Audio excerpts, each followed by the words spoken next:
SPACs. Start talking about SPACs because when you said that, I thought of a THBR, which is the chip maker SPAC company that has $2 billion of revenue and backlog because of all the sudden supply in car manufacturing.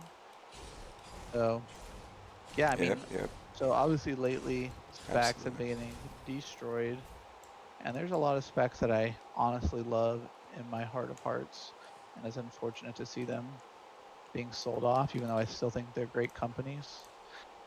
And so I know what was it, the recently came out, the SEC is basically like somewhat auditing the SPACs, right? Yeah. Yep, yep, yep. There's a lot of lawsuits floating around too, um, but we'll talk about that later, maybe. But I with all this like SPAC hate happening right now, I think that just creates opportunity to find the SPACs that are actually good. So I think there's some SPACs out there are actually really great investments long term. And I'm saying long term for these because just how the markets have been lately. Like anything that's super high growth and speculative is just getting destroyed by the markets lately. That trend might change soon, and I'll dive into some charts later and explain why.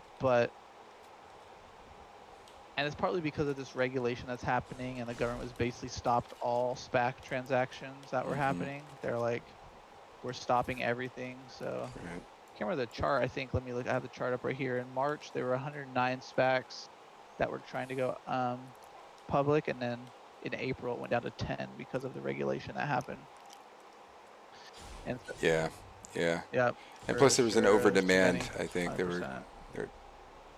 But I just think that makes opportunity for the good SPACs out there that have dipped, just because they're part of the SPAC chaos, so they're going to get sold off as well. Maybe not as hard, but do you have any?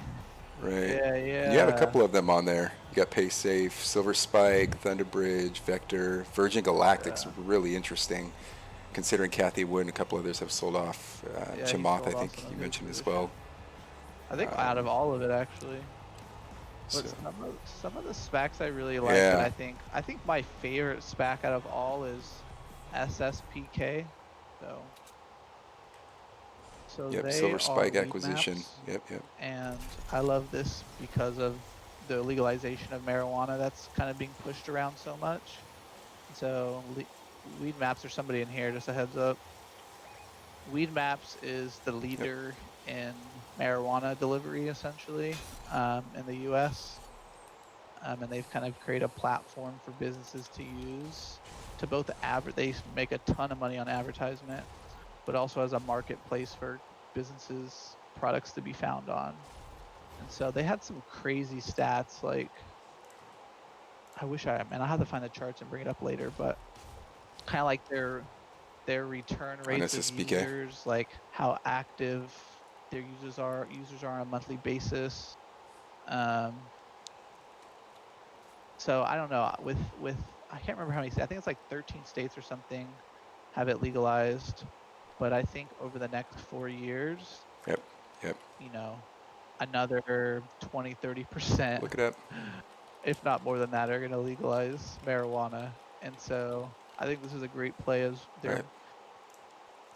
Weed Maps revenue is only going to grow as more states start to legalize marijuana. So I think that's probably my first or second SPAC that I love long term. After that, let me see what I got down here. How about you? Do you have Yeah. any So we that do have Colorado, Massachusetts, Alaska. any specs that you really like, or have you kind of become a little pessimistic about them? I've been a little wary. Yeah, I still have some in my portfolio. CHPT definitely is one Yeah, that, it's that in I'm my top. anticipating of the few that's probably going to take off, just because of all the hype around EVs, and you need the infrastructure. Quite frankly, there's not enough Yep. charging stations, even to the point to where they're wondering, should we replace some of the gas pumps with charging stations? So I'd be curious to see how that ends up working itself out a Yeah, little just bit. the growth, right? The expected growth of electric vehicles. Like today, do we have the infrastructure to service 100% more electric vehicles in 2021? I don't think so. Right? Or Or yeah, even like short term 2030, or long right? term.